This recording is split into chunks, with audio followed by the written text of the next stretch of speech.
ایسی باتوں سے خوش کہاں ہوتا ہوں؟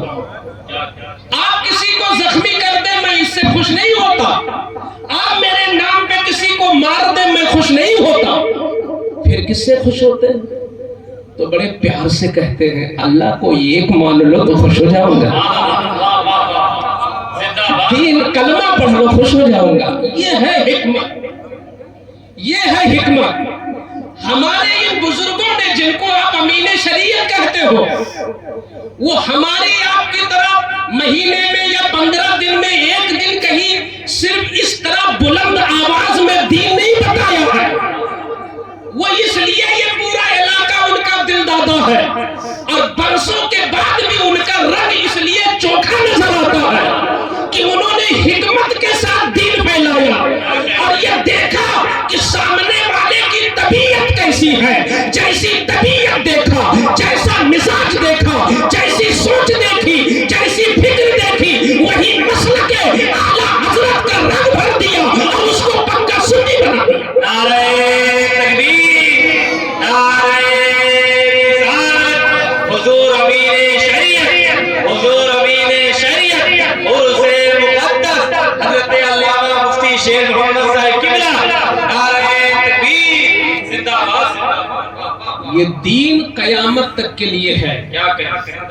یہ جو آئی لم محمد کا یہ شور ہے، یہ کانپور کا پہلا اور آخری حادثہ نہیں ہے، یہ تو حضور کی آمد سے پہلے ہی اس پر سب شور شرابے یہودیوں کی طرف سے ہو رہے تھے، اور حضور نے ابھی نبوت کا اعلان نہیں کیا۔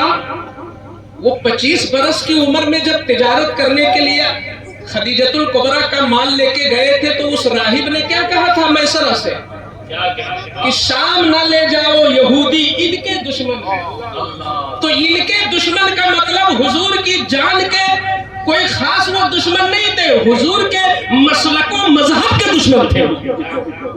جو حضور مشن لائے اس مشن کے وہ دشمن تھے، تبھی تو اس نے کہا کہ ملک شام نہ لے جاؤ، یہودی ان کے دشمن ہیں۔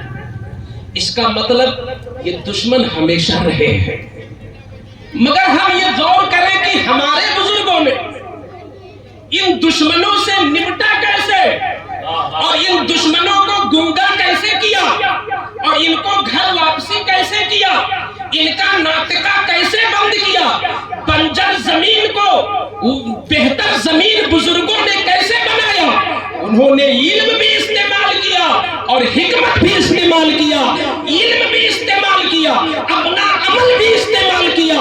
آج کیا ہے، علم ہے کچھ نہ کچھ، عمل باقی نہیں، حکمت باقی نہیں، تقوی باقی نہیں، مشن سے لگاؤ باقی نہیں، تحریک سے لگاؤ باقی نہیں۔ میں نہیں مانتا آج مدرسے ترقی نہیں کر سکتے ہیں، یقیناً آج بھی مدرسے ترقیوں کی معراج پہ پہنچ سکتے ہیں۔ چلانے والا متولی، چلانے والا صدر، چلانے والا منیجر، چلانے والا پرنسپل اگر واقعتاً جیسے رسول اللہ کو اپنے مذہب سے محبت تھی، ہم محبت کر کے تو دیکھیں، آج بھی مدرسے عروج پہ جا سکتے ہیں۔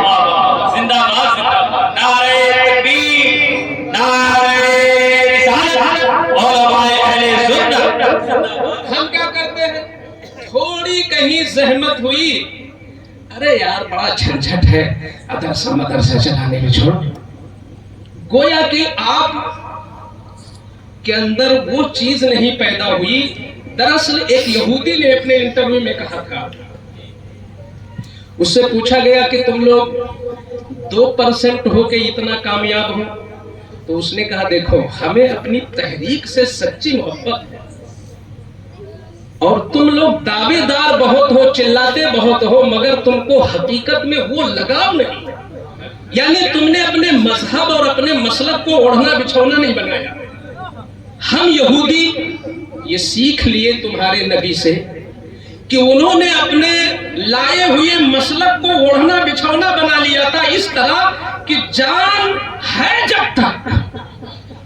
تک جسم میں جان ہے تو ہم دعوت سے رک نہیں سکتے۔ آج آپ کوئی مدرسہ کھول کے دیکھیے، اتنی ساری رکاوٹوں کے باوجود میں کہتا ہوں اگر اس للک اور اس جذبے سے سرشار ہو کر آپ کوئی بھی مدرسہ قائم کر کے دیکھیے کہ مدرسہ آپ کا اوڑھنا بچھونا ہو جائے، مدرسہ آپ کا سونا جاگنا بن جائے، مدرسہ آپ کا سکون بن جائے، آپ کی سانس بن جائے، جو کچھ ہو مدرسہ ہو، کیا مدرسہ ترقی نہیں کر سکتا؟ بے شک کر سکتا۔ حضور صلی اللہ علیہ وسلم جس ماحول میں آئے، آپ ذرا دیکھیں کہ آقا کریم صلی اللہ تعالی علیہ وسلم نے سب سے پہلے اپنی شخصیت کو بہت صاف ستھری طور پر پیش کیا۔ اس کا مطلب یہ ہوتا ہے اگر ہماری تاریخ کمیٹی والے نے لی اور تاریخ لینے ہی میں اگر گفتگو میں، انداز میں، کردار میں، یا ہمارے یہاں پہنچنے کے بعد ہمارے رہن سہن میں اگر ہم نے پہلے ہی ماحول مقدر کر دیا تو اس کا مطلب یہ ہے ہماری تقریر سے اثر اٹھ گیا۔ پہلے آپ کی شخصیت لوگوں کے دل میں اترنی چاہیے۔ اگر شخصیت نہیں اتری تو خطاب کتنا بھی اچھا ہوگا۔ کیا حضور جو قرآن لے کے آئے اور غار حرا میں جو قرآن اترا 40 سال کی عمر کے بعد، یہ 40 سال تک قرآن کیوں نہیں اتر رہا؟ 40 سال تک حضور اپنی شخصیت کو قوم کے درمیان کھلی کتاب کی طرح، پورے ماحول میں کوئی سچ بولنے والا نہیں تھا، کوئی سچ بولنے والا نہیں تھا، مگر اس ماحول میں وہ سچائی کہ پتھر کی لکیر بگڑ سکتی ہے، مصطفیٰ اپنے وعدے سے نہیں ہٹ سکتے۔ آج بھی اگر ہمارا امام اتنا وعدے کا پابند ہو جائے تو کوئی مقتدی اس کو شک کی نگاہ سے نہیں دیکھے گا۔ اگر مدرس اپنے وعدے کا اتنا پابند ہو تو منیجر اس کو شک سے کیوں دیکھے گا؟ بھئی حضور، آپ کہتے ہیں میں ان کا نائب ہوں، میں ان کا مشن لے کے چل رہا ہوں، تو ان کا جو طریقہ تھا، جو حکمتیں تھی، وہ تو آپ کو لینا ہی پڑے گا، ورنہ تو آپ فیل ہیں۔ حضور صلی اللہ علیہ وسلم نے ابھی نبوت کا اعلان نہیں کیا اور ایک صاحب نے کھجور خریدا میرے آقا سے۔ بات چھوٹی ہے مگر ہمارے احساس کی ہے، بات چھوٹی ہے۔ حضور صلی اللہ علیہ وسلم نے کھجور دیا اور اگلے نے خریدا۔ میرے نبی کو درہم ملنا تھا اور اگلے نے کھجور پالی۔ کھجور تو حضور نے دے دیا مگر اس کے پاس درہم کم پڑ گئے۔ اس نے کہا کہ اے صادق و امین، آپ یہیں ٹھہرے، میں ذرا گھر جاتا ہوں اور درہم لے کے آتا ہوں۔ بات چھوٹی تھی، گیا اور جانے کے بعد وہ بھول گیا۔ نام اس کا تھا عبداللہ بن ابی الحمصہ۔ گیا اپنے کاروبار میں الجھ گیا، بھول گیا کہ میں وعدہ کر کے آیا ہوں۔ 3 دن کے بعد اچانک یاد آیا، ارے میں تو اس ذات سے وعدہ کر کے آیا ہوں جو صادق بھی ہے، امین بھی ہے، اور جو ہوا کے جھونکے، سخت بارش، طوفان، سردی، گرمی کچھ بھی ہو جائے وعدہ وہ پورا بھی کرتے ہیں۔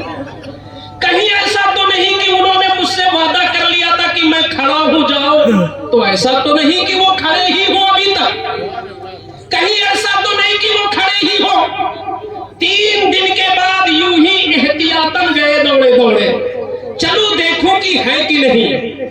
گئے تو زمین قدموں کے نیچے سے نکل گئی، آنکھیں پھٹی کی پھٹی رہ گئی، دل مسترب ہو گیا، تعجب میں ڈوب گیا، سراپا حسرت بن گئے۔ رے 3 دن سے اسی مقام پر صرف اس وجہ سے حضور کھڑے ہیں کہ منہ سے نکل گیا تھا جاؤ میں کھڑا ہوں، جاؤ میں کھڑا ہوں، جاؤ میں کھڑا ہوں، نکل گیا تھا پیغمبر کے منہ سے۔ اور جب پہنچے تو آج کا انسان ہوتا تو پہنچنے سے پہلے برس پڑتا اور جو سناتا تو وہ بھول جاتا اگلے وعدہ کرنا کبھی۔ حضور نے کچھ نہیں کہا، یہ تھی حکمت، لوگوں کو جوڑنے کی یہی تھی حکمت۔ 3 دن کے بعد جب آئے تو وہ تو شرمندہ تھے، پانی تھے، مگر حضور خود کہتے ہیں مسکرا کے، کوئی بات نہیں، میں سمجھ رہا تھا تم بھول گئے ہوگے، میں سمجھ رہا تھا تم بھول گئے ہوگے،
مسئلہ قوم خطیب ذیشان خطیب ہندوستان حضرت علامہ مولانا مفتی عمران حنفی صاحب قبلہ مراد آبادی کی آمد ہو چکی ہے. تھوڑی دیر بعد حضرت کبھی خطاب نایاب آپ کو سماعت کرنا ہے انشاءاللہ. تو مجھے پوری زندگی اللہ کا شکر ہے، آج تک مجھے 20 سال سے زیادہ ہو گئے تقریر میں، آج تک میں نے دھوکہ نہیں دیا، اور کبھی بھی ایسا ہوا ہی نہیں ہے کہ بن بتائے میں نے کبھی موبائل سوئچ آف کیا ہو. اور وقت سے پہلے جب تک میں خود کمیٹی کا ایک فرد بن کر میں اپنا بدل انتظام نہیں کر دیتا، میں کبھی بھی کسی کو اندھیرے میں نہیں رکھتا، کیونکہ میرا عقیدہ یہ ہے کہ وہ کمیٹی ٹھیک ہے، نگرانی کر رہی ہے، جلسہ تو حضور کا ہے اور پیغام تو حضور کا ہے، مسلک تو اعلیٰ حضرت کا ہے.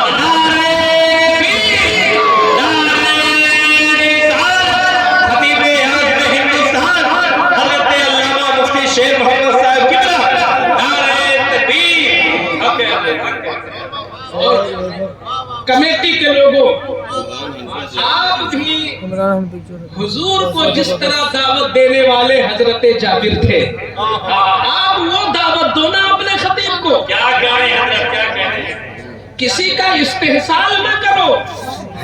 میں اپنا مزاج بتاتا ہوں. یہ مولانا الیاس جگدیش پوری جا چکے ہیں، یہ قاری خورشید صاحب بھی جا چکے ہیں. ایک جلسہ سال میں کراتا ہوں، ایک جلسہ. میری اپنی عادت یہ ہے کہ دعوت اتنی للک کے ساتھ میں نہیں دیتا، لیکن آنے کے بعد اس سے زیادہ نبھاتا ہوں، آنے کے بعد نبھاتا ہوں. معاملے آج کے الٹے ہو گئے. دعوت میں بڑی کشش، اور بعض مرتبہ ہمارے علماء، ہمارے خطبہ اسٹیشنوں پہ گھنٹوں گھنٹوں انتظار کرتے ہیں. یہ غلط روش ہے، یہ روش غلط ہے. جب تک چلا نہیں عالم تو آپ اتنے بےتاب ہیں، اور پہنچ گیا تو اسٹیشن پر گھنٹہ بھر کھڑا ہو. یہ عوام اور حضور کے غلاموں کی یہ روش نہیں ہونی چاہیے. جتنی محبت سے بلاؤ اس سے ڈبل محبت کے ساتھ رخصت کرو. یہ غلام کی سچی پہچان ہے. اور جتنی چادر ہو پیر اتنا ہی پھیلاؤ. اور ارے یہ بھی تو حضور کا مشن ہے بھائی. میرے آقا نے تو غیر مسلم مہمانوں کو اتنا خوش کر دیا، غیر مسلم مہمان کو اتنا خوش کیا کہ وہ اتنا شرمندہ ہو گیا کہ مسلمان ہو گیا. اور آپ اپنے رہبر کو خوش کر کے نہیں بھیج پاتے. یہ بہت غلط روش ہے. یہ گویا کہ ہمارے لیے زہر ہے یہ طریقے. آپ کے گاؤں سے مہمان، وہ بھی عالم، وہ بھی حافظ، وہ بھی قاری، وہ بھی امام. مہمان کی بڑی قیمت ہوتی ہے. آؤ سنو تو میں ایک اسٹیمیٹ جو آپ نہ وہاں بینک میں نکلواتے ہیں 6 مہینے کا اسٹیمیٹ نکالنا، آج کل ایڈڈ مدرسوں میں بہت مانگا جاتا ہے. 6 مہینے کا اسٹیمیٹ لے آؤ. تو حضور صلی اللہ علیہ وسلم کی بارگاہ میں ابھی 15 سال رہی ہیں خدیجہ، ابھی 15 ہی سال تو رہی ہیں، اور 40 سال ہو گئے حضور کی عمر پاک کو. اب 15 سالہ اسٹیمیٹ جو نکالا خدیجہ نے، وہ کتنا سچا اسٹیمیٹ ہوگا. ہو سکتا ہے بینک کی مشینیں اور یہ کمپیوٹر وغیرہ خطا کر جائیں، مگر صبح شام اندھیرے اجیلے خلوت جلوت میں دیکھنے والی وہ سیدہ خدیجہ کس وقت وہ اسٹیمیٹ نکالا؟ جب حضور پر وحی اتری. حضور پر پہلی وحی اتری، اقرأ بسمی کی سورہ علق کی 5 آیتیں جب اتری، تو چونکہ پہلی بار انسانی شکل میں فرشتہ حاضر دربار، اور ایک تو کلام خدا کا جلال، پھر فرشتے کی موجودگی، اس کی جھنجھناہٹ والی گھنگھرج آواز، یہ چیزیں قلب محمدی صلی اللہ علیہ وسلم پر کچھ ایسا اثر ڈالتی ہیں کہ حضور کے جسم پر لرزہ. 5 آیتیں تو یاد کر لیا حضور نے، مگر کانپتے کانپتے غار ہرا سے نکلے، خدیجہ کے پاس آئے. آنے کے بعد پہلا جو لفظ کہا وہ کہا زملونی زملونی زملونی. گھر والوں ذرا چادر اڑا دو، چادر اڑا دو، چادر اڑا دو۔ علماء نے لکھا ہے اسی حدیث کی روشنی میں کہ کسی قسم کی گھبراہٹ ہو تو اس کو لحاف یا چادر یا کمبل اڑا دو، اس سے گھبراہٹ میں شفا ملے گی۔ یہ حضور کی سنت ہے، یہ حضور کا بتایا ہوا ہے، یہ حضور حکمت سکھا رہے ہیں۔ چادر اڑا دو، چادر اڑایا گیا۔ جب آپ کے اندر سے کچھ خوف کا اثر ختم ہوا تو اب اپنی سگی بیوی سے، کوئی تیسرا تو نہیں وہاں پر، اب دیکھیے کتنی صداقت بھری بولی ہے۔ آقا فرماتے ہیں یا خدیجہ خشیت علی نفسی، خدیجہ مجھے تو اپنی جان کا ڈر لگ رہا ہے۔ یہ حضور بول رہے ہیں یعنی میں اگر ایسا ہی روز ہوتا رہا تو میری جان چلی جائے گی، مجھے اپنی جان کا ڈر ہے۔ میری ماں بہنیں کثرت کے ساتھ سن رہی ہیں، یہ بیچاری اتنی محبت کرتی ہیں، جلسوں سے جان کچھ نہیں پاتی اور مردوں سے پہلے آتی ہیں اور مردوں کے بعد جاتی ہیں اور جان کچھ نہیں پاتی۔ آج میں سوچتا ہوں کہ ایسی باتیں بھی بتاؤں کہ یہ بھی جان جائے، تو اس لیے کہ ان کا بھی تو حصہ ہے۔ ان کا حصہ اس لیے ہے کہ جتنی بھی جنگیں پڑھو آپ تو اس میں ملتا ہے کہ مجاہد نے تلوار چلائی اور جب زخم ہو گیا مجاہد کو تو مرہم انہوں نے کیا، پٹی انہوں نے باندھا۔ مجاہدین پیاسے ہیں تو اپنی کمر پر کندھے پر مشکیزیں لاد لاد کر پانی لانے والی ہماری ماں بہنیں تھیں۔ تو اگر اسلام آگے بڑھا تو محنت تلوار و تیر سے آپ نے کیا، تو مجاہدین کے زخموں پر پٹی انہوں نے کیا، پانی انہوں نے پلایا، تو وہ بھی حصے دار ہیں۔ اور حضور کے زمانے میں بھی وہ تقریر سننے آتی تھی مگر پیچھے اس وقت بھی بیٹھتی تھی۔ تو کسی دن ایک خاتون نے کہا تھا یا رسول اللہ مرد لوگ ہم پر غالب آ جاتے ہیں، غلبنا علینا الرجال، مرد لوگ غالب آ جاتے ہیں، وہ آگے بیٹھ جاتے ہیں، ہم لوگ تو سن نہیں پاتی، تو اے آقا اپنی طرف سے ہمارے لیے خصوصی جلسہ کر دیجئے۔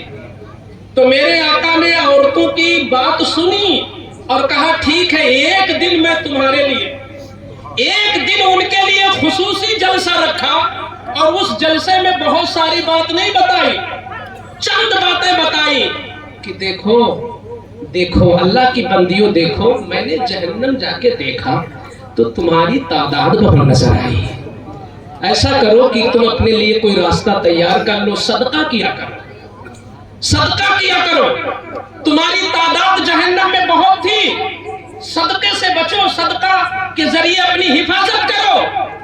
تو ایک عقل مند عورت نے کہا حضور وجہ کیا ہے؟ کیا وجہ ہے کہ عورتوں کی تعداد جہنم میں زیادہ کیوں؟ تو میرے آقا نے فرمایا تمہارے اندر کچھ ایسی کمزوریاں ہی ہیں، تمہارے اندر کچھ ایسی کمزوریاں ہیں۔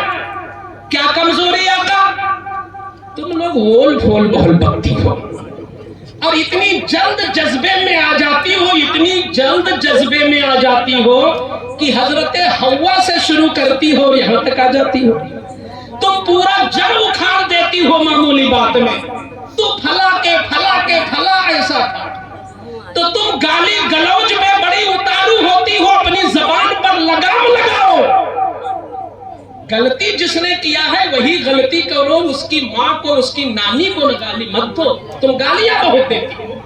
اور دوسری کمی یہ ہے کہ تمہارا شوہر اتنی محنت کے ساتھ کما کے لاتا ہے، 2 گھنٹہ تقریر کیا، 5 گھنٹہ سفر کیا گاڑی میں، اور 10 سال تک تم نے جس طرح کپڑا کہا اسی طرح کپڑا دیا، اور 1 سال حضرت علامہ عمران حنفی صاحب لیٹ ہو گئے، عید کے دن بھی پروگرام لے لیا، اب نہیں پہنچ پائے تو تم نے کیا جواب دیا؟ ارے جب سے آئی ہوں تمہارے پاس ہم نے کبھی سکھ دیکھا ہی نہیں۔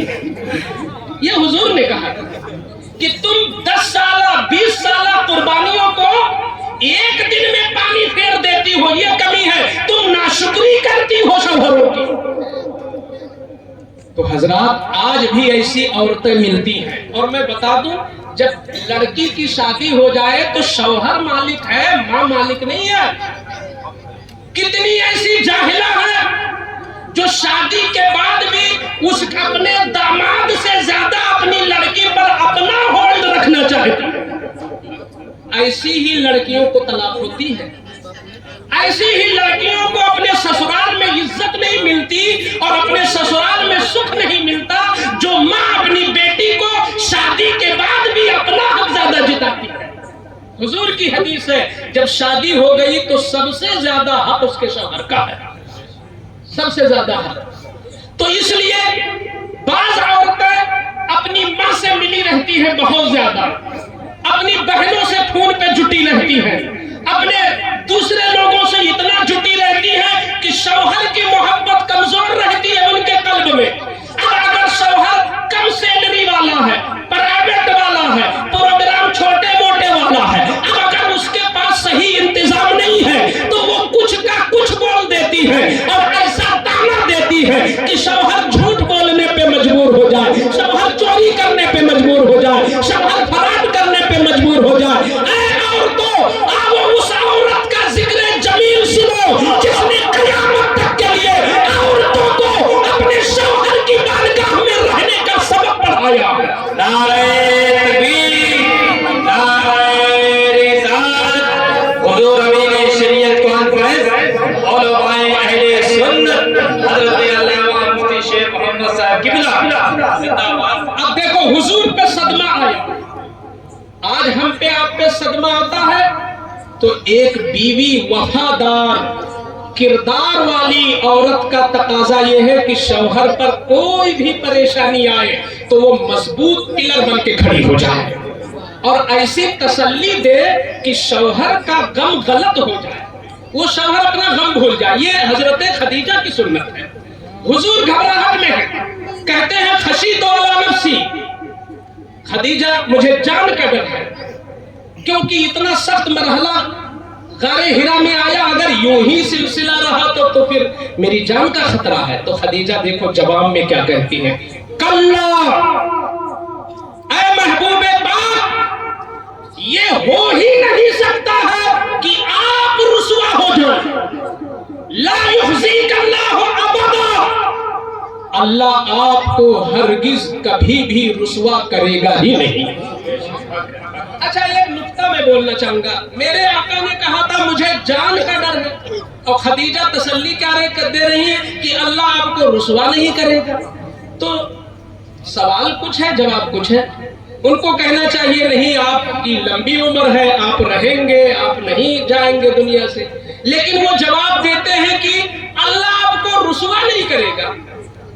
تو محدثین نے اس کا جواب دیا ہے کہ وجہ یہ ہے کہ حضور نے دین کا جو مشن اٹھایا تھا، توحید، رسالت، اس مشن کو ترقی تک پہنچا دینا یہ اصل عزت ہے حضور کی، اور بیچ ہی میں ٹھپ ہو جائے تبلیغ تو یہ رسوائی ہے۔